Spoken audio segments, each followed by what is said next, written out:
Dr. Gina, welcome. I'm so excited we get to chat today. I'm so excited to be chatting with you. Thanks for having me on your podcast. Oh, it's an Yeah. honor. We got to meet in real life recently, and I knew immediately I'd want to have you on the podcast and also just be friends with you. And if for people who are watching, I don't know, a lot of people just listen, but the videos also make it to YouTube. So for anyone watching, we're both in costume today because this episode is airing on Halloween. And I felt like a really great jumping in point for a Halloween conversation was going to be to kind of get on the soapbox a little about sugar, because certainly sugar consumption ramps up, not just with Halloween, but this whole time of year, kind of like October through New Year's, is a massive sugar consumption time.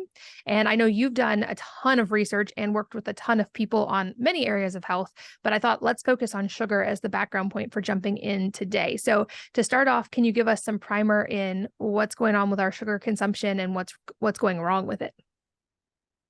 So a lot of people, everybody knows, sugar is not good for you. Don't give your kids sugar, but we all do. Grandparents are notorious for giving, their grandkids sugar. And you think, well, why? Like, why? Why is that the norm? And sugar kind of electrifies the brain, and it activates the opioid system in the brain, and it gives you a high. It makes you feel happy and good in the short term. And so of course kids will associate hanging out with grandma and grandpa and feeling really good. So what's wrong with that? You think that's pretty innocent and there's no issue there. The challenge is long term. We know that too much sugar, refined sugar, in the body causes inflammation in the brain and causes long-term health issues that aren't easily reversible. It takes a long time. And so in moderation, sugar can be okay, but these days we consume more sugar than ever before. And there's, the World Health Organization will say, well, about 25 grams of sugar a day is fine, But if you look at a drink of Coke is 44 grams of sugar, and then you multiply that out based on what kids are actually drinking and consuming on a day-to-day basis. And then you bring a holiday like Halloween into the picture, and the average consumption for kids is 3 cups of sugar on Halloween. And that causes damage to the brain. Just as a healthcare practitioner will say straight up, we talk about how sugar can increase risk for heart disease and can lower immune function and so forth. There isn't a lot of talk about what it actually is doing and the harm it's causing to a developing child's brain. And so sugar can be highly addictive, and it can have a similar impact to drugs. Sugar is a drug, and we need to treat it as such. And these days, there's something called rainbow fentanyl. Have you heard of that? So rainbow fentanyl is 50 times, more potent than heroin, 100 times more potent than morphine. And it's made to look like candy. And so a lot has been found in bags of Skittles and Whoppers and Sweet Tarts, and so it's a pretty serious situation. And this is happening right now. So we don't know, is there fentanyl in that bag of Skittles that our kid is getting on Halloween and opening up and eating? And so I don't want to be like Debbie Downer on Halloween, because Halloween's fun and we get to get dressed up and look amazing like Katie looks, and our kids get to have fun and trick or treat, and that's all very positive. But it's almost, it is kind of a life or death situation. What if one of our kids opens up that bag of Skittles and there's rainbow fentanyl in there, which is a very real issue happening today? And so I just feel like it needs to be emphasized. And parents, we're all so busy and there's so many stresses in life, and we're just trying to make our kids do well in school and just be happy and have fun on a holiday like Halloween, because there is so much stress in the world, and it's just a time to relax. But this is serious, and our children are at risk. So we need to find other solutions, to where we can celebrate the holiday and it can be amazing without risking our kids' health, not only from just excess consumption of sugar on Halloween, yeah, and post Halloween all the way through Christmas, but also looking at the risk of being exposed to drugs that can kill, and so it's it's a serious issue. I was looking at some statistics about like how much money is spent on Halloween. $2.6 billion are spent in the US on purchasing candy just on Halloween, right? So it's a huge industry. Um, and so I would love to talk about, and I know you have a lot of solutions because you have, many kids, on what to do, like realistically as a mom, how do you handle it, right? And so I'd love to share some of my tips and hear what yours are as well. Yeah, well, and to your point, unfortunately, this is not just an isolated day. Like it would be one thing if it were truly actually only one day a year that kids were eating an insane amount of sugar. It still wouldn't be good for them, but at least like it would be an acute thing that their body could hopefully process and they might feel really bad for a couple of days, but it would be acute. And instead, this has become so pervasive in our society where sugar is almost a constant with kids at birthday parties, at school, at anywhere they go, there's like these sugar hits. And like you said with the statistics, I didn't realize it was that high of 3 cups of sugar on Halloween, but I know I've seen varying statistics of how many literally hundreds of pounds of sugar people eat, each person eats in a given year. And that's really staggering, especially when we're talking about our kids, because like you said, in moderation, the body has mechanisms for this where we can handle carbohydrates, but we now have these hyper refined substances that didn't used to exist in our diet that do sort of interact with the body as drugs, even if the kids hopefully are not encountering the much more dangerous versions of drugs that are hiding in sugar. But sugar on its own has a drug-like interaction with the brain, especially in kids. And from what I've read, especially when you combine it with things like food dyes, and especially when it's in big amounts, and especially when it's in a developing brain, the impact is much, much bigger.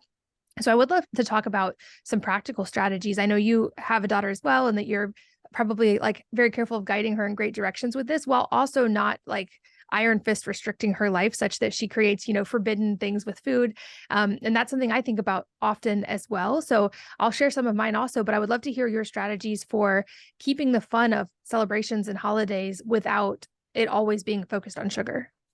Yeah. Well, for Halloween, I was talking to Pedram Urban Monk yesterday, and we both have a technique of, and you probably do too, where for my daughter, she'll bring all the candy home and then we'll swap it out, and she'll get to pick out something really awesome that she wants, and I'm totally okay with that because I know the long-term impact that just consuming that sugar that one day has on her health and well-being, and now with the risks of drugs, et cetera. So we'll do a swap out, so she'll get something even better than that bag of candy. That's kind of a simple, easy thing. When I'm giving out, treats for trick-or-treaters, I'll just do like, I have these little cute pumpkins and they'll have little treats in there that aren't sugar, like little spider rings and tattoos and temporary tattoos and things like that, that are fun. And I'll pick out some low sugar. There's some pretty good low sugar candies on the market these days. We do live in a time where, we have a lot more options than parents did 50 years ago. And so I'll kind of intermix fun toys with, low sugar candies as well.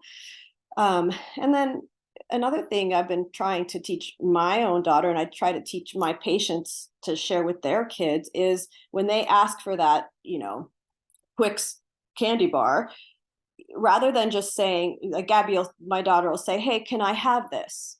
And I'll say, "Well, I want you to decide.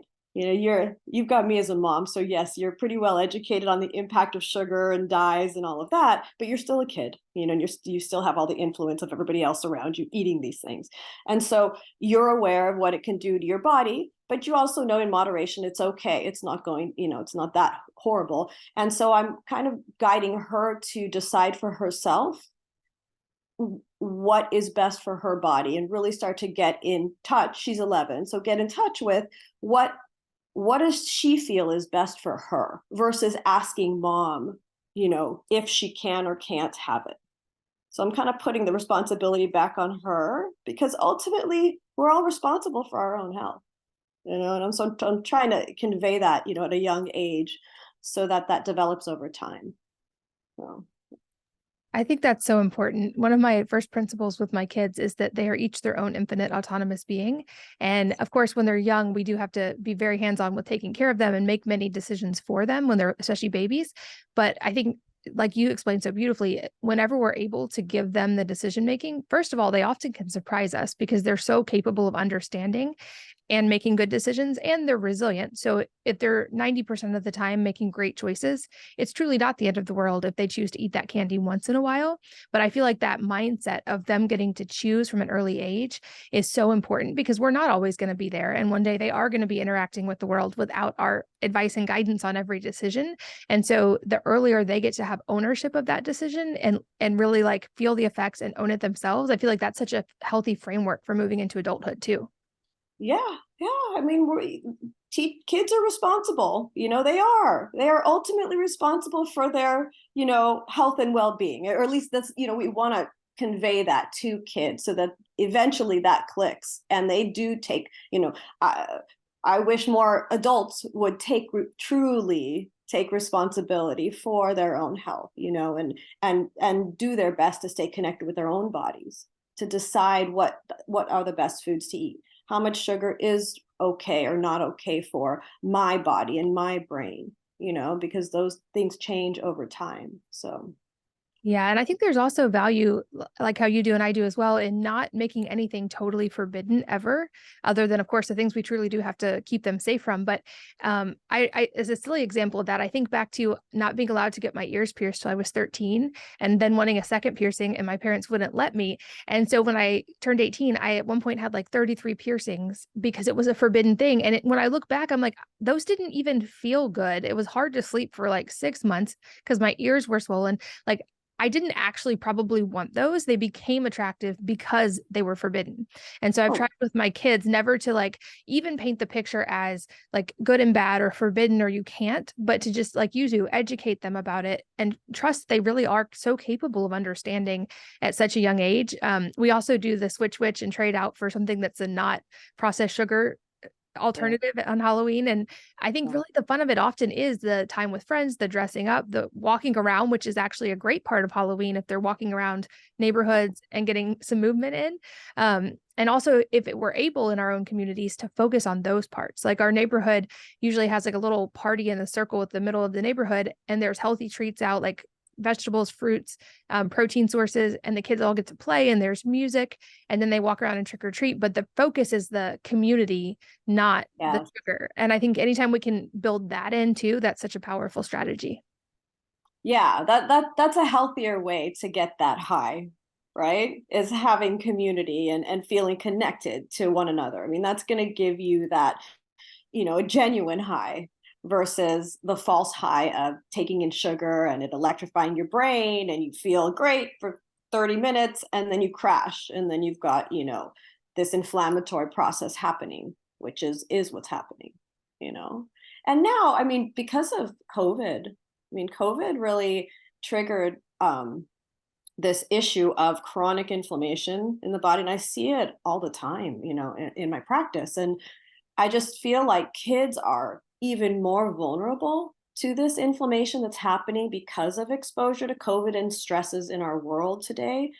And with their developing brain, that's where we really do need to be more mindful of, what are they taking in that can activate an even greater inflammatory response that can cause things like attention deficit disorder, obsessive compulsive disorder, addictive behaviors beyond sugar, So, yeah, emphasizing, I'm a big proponent for encouraging community and connection, and because that's kind of what we're lacking these days, and really is, it's my truth that really is an important solution to treating some of the health conditions that we're seeing, in our country, in our world. So. I fully agree. And I think the brain piece is so key as well, because I saw one time brain scans of people who were on a lot of sugar, and they were very similar to people who were on cocaine because of the brain changes that happen in the brain. And so I think certainly, again, the dose makes the poison, but when kids are chronically over consuming sugar, it is affecting their brains. It's also affecting their livers. And we're seeing the rise of things like non-alcoholic fatty liver disease, even in children. We're, of course, seeing chronic health conditions on the rise across the board in all age groups. And so this is seemingly an increasingly important problem, and one that doesn't seem like we have figured out how to solve as of yet. So I love that you're educating on this, and it looks like you want to say something else too. Just, I'm just thinking about the packaged foods that are marketed to kids and the amount of sugar that's in them. And now we know there's over 264 different ways to say sugar on a label. Right. So it might not just, the label when you're looking at buying foods for your children and for yourself, you might not see sugar on the label, but doesn't mean that sugar's not in there. High fructose corn syrup, and there's, even things like agave syrup, it's still sugar, right? And so just being aware, of the fact that most processed foods and packaged foods have some sort of sugar in there, even if it's not labeled as such, or you don't recognize the name for it. And so that just, I think now more than ever, it's important to get away as much as possible from packaged and processed foods and just really get back to basics, whole foods, ideally locally grown, just kind of moving back in that direction, one step at a time. And it's one of those things where we all have so much on our plates these days, and it's cost benefit analysis. How worth it is it to put that effort in to help my child or children move away from a high sugar diet? And that's where I'm saying it really is worth it, for now and long term, so that we have clear thinking kids making decisions in our world moving forward. Absolutely. And on the brain health side, especially, I know that you have done actually a whole lot of things in the research side and the clinical side, and in really researching not just how sugar impacts our bodies, but how many, many things do, and finding those cost effective and cost benefit analysis solutions that can really help. And we got to bond because we were talking about glutathione at a recent event. And it seems like there's a lot of data here as well, and just how sugar can be harmful to the brain. There are things that are phenomenal for the brain and for the body in a lot of ways. And I also love to highlight the part that even if someone has had health issues in the past or has overconsumed sugar, the body is also incredibly adaptable and resilient. And the beauty is it wants to move toward healing. So even if you've experienced those things, almost always there's things you can do that will help the body then move in a positive direction and feel better and undo a lot of that damage. So all is certainly not lost, even if kids, have eaten tons of sugar. But I would love to shift the conversation a little bit into solutions on a more biological level as well, and delve into some of the work that you've done on this. I know you even have some cool products that give a lot of the fun experience of something like a treat, but with only benefits. So talk about, from your research and your clinical experience, what are some of the things that we can do that are supportive once we avoid the sugar? Yeah. So one of my favorite ingredients is glutathione. There are over 100,000 clinical research studies on the power of glutathione to lower inflammation in the brain, help with addictive type behaviors, support immune function, detox the liver. You were talking about liver health and sugar, balance hormone levels. And so glutathione it's considered the mother of all antioxidants. So it helps to neutralize free radicals, toxins from our environment, from our foods, from consuming too much sugar. And so it's called a tripeptide. So it's just a combination of 3 amino acids naturally occurring in the body. But when we're exposed to a lot of stress and inflammation and, exposed to viruses and bacteria and molds and all these issues that are up now, glutathione really helps to counteract those things in a natural way. And our body's demand for glutathione is higher now than ever before. And one of the things I really like about this ingredient is it crosses the blood-brain barrier. And so it has a profound impact on the brain. And the brain is very sensitive to toxins.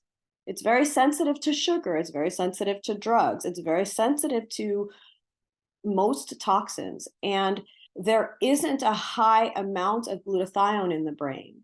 So when your own natural sources get depleted, it makes your brain even more vulnerable to those toxins.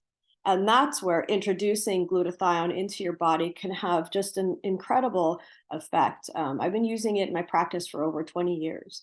And so I'm very passionate about this particular ingredient. And I've, formulated supplements for a very, very long time. And when people will ask me if I can just take one thing, I don't want to take all these other things, if I could just take one thing, what would it be? And that's when I've really sat down with that. It would be glutathione. That's if I could only, there's a lot of things I would recommend people take, but it would be the most important.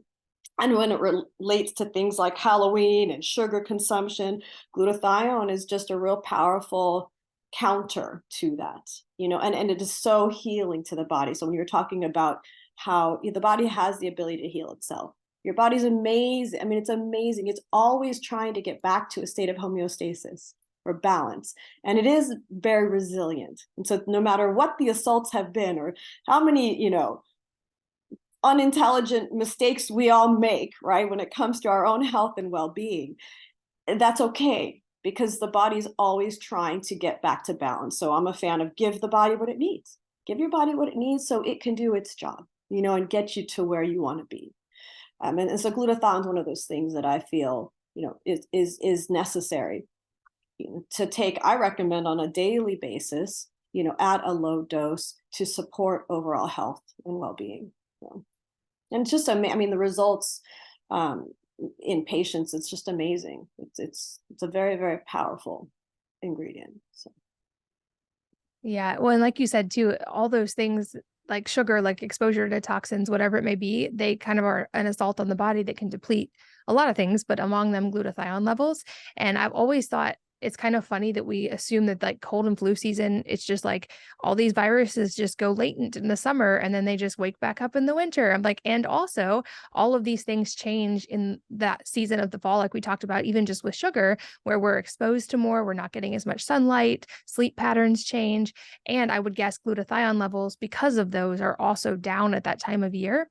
And it seems like, at least the studies I've seen, top level, glutathione plays a big key in, of course, brain health, but also immune system health. And so this time of year, I feel like that's an especially important focus. I'd love to delve into the nuance of glutathione, because perhaps people have heard about different forms of glutathione or gotten a glutathione IV or think that it has to be in liposomal format. So I would love for you to unpack for us a little of the different forms of glutathione and why an oral one can be really, really effective over the long term. Yeah, I've used all forms of glutathione over the years in my practice. And so there's some controversy about the use of, we'll start with IV, the most,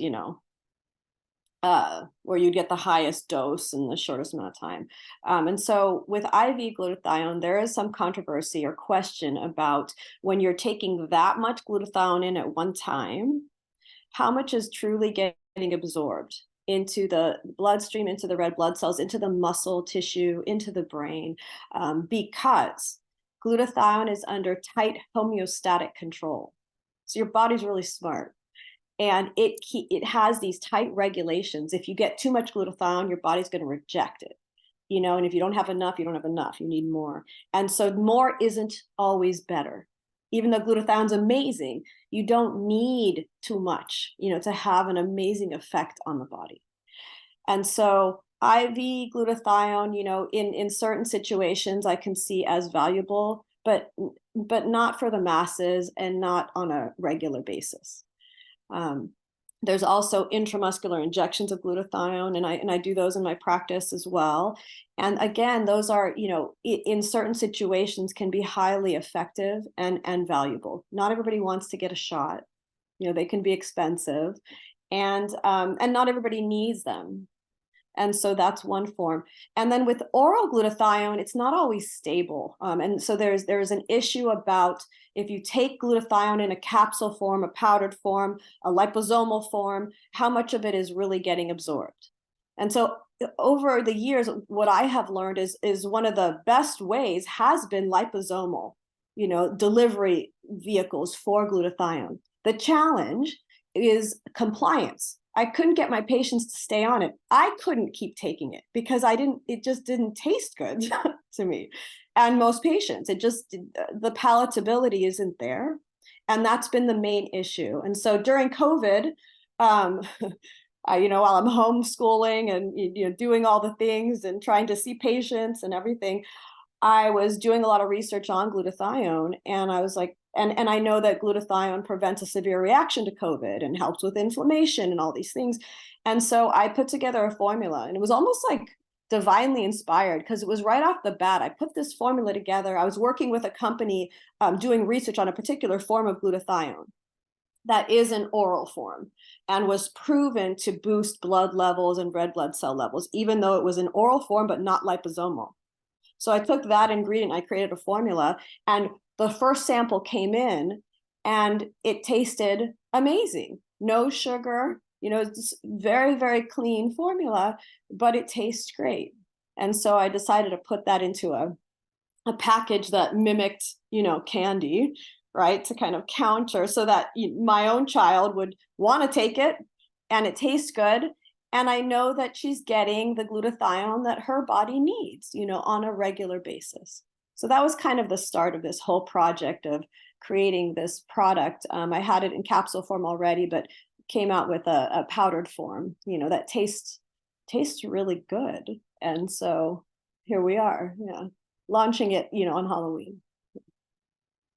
I love that, because I got to try, I believe, your other formula that's a pixie stick, and I love it because I love sour things too, and it has this like amazing sweet and sour kind of flavor, and so that was to me really fun. And like you said, with compliance, even for adults, that's an issue, but certainly for kids, a lot of kids don't like to swallow pills, don't certainly like strong taste. I can't imagine my kids liking liposomal glutathione as a supplement that they would take.